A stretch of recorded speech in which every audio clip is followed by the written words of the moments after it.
Merhaba arkadaşlar. Alıştırmaları 2 testiyle beraberiz. Başlıyoruz. Bilgi notlara giriş yapalım. 1'in tüm kuvvetleri 1'e eşittir. Üssü 1 olan doğal sayıların değeri kendisine eşittir.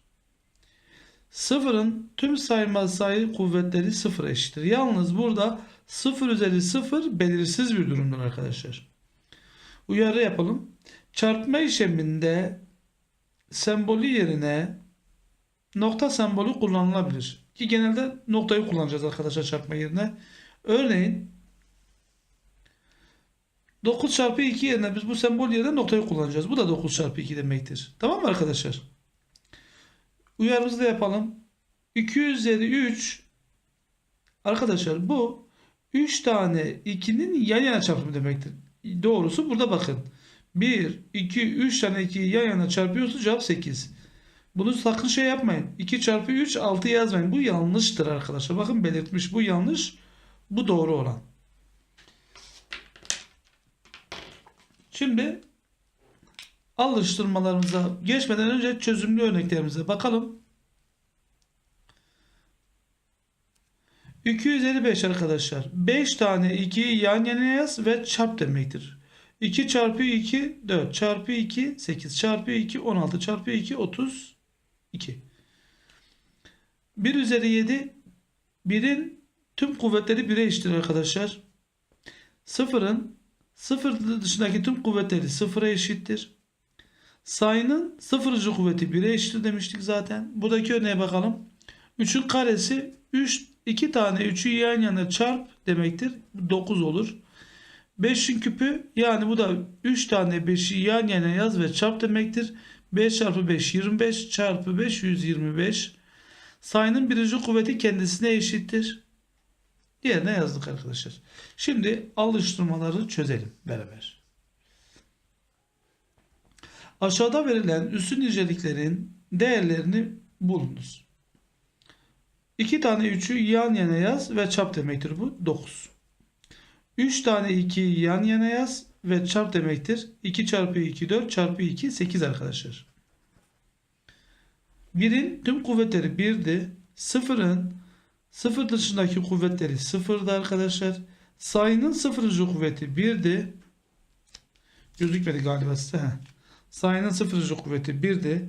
8'in küpü arkadaşlar 3 tane 8'i yan yana yaz ve çarp demektir.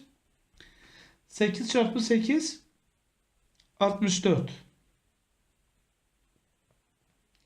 Çarpı 8 512 olur arkadaşlar. Geldik 7. sorumuza. Bunların sonuçlarını bulalım arkadaşlar.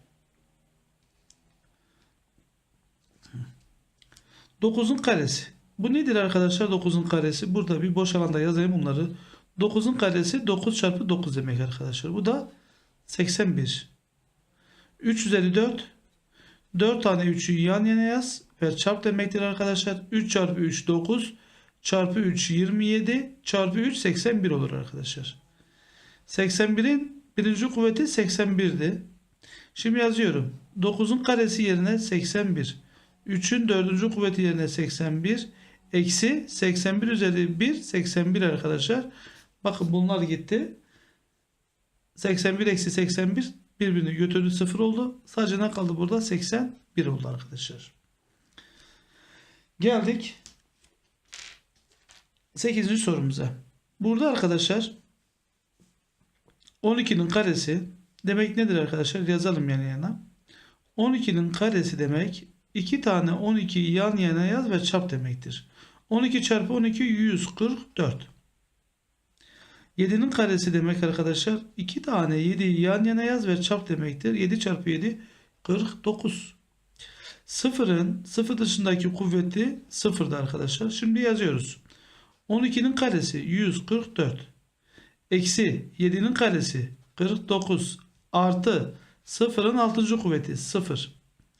144'ten 49 çıkarsa arkadaşlar kaç kalıyor? 95. Artı 0 da sonuç yine 95 olur arkadaşlar. Geldik sonraki sorumuza. 1'in tüm kuvvetleri neydi? 1'e eşitti. 52'nin birinci kuvveti 52'ye eşit arkadaşlar.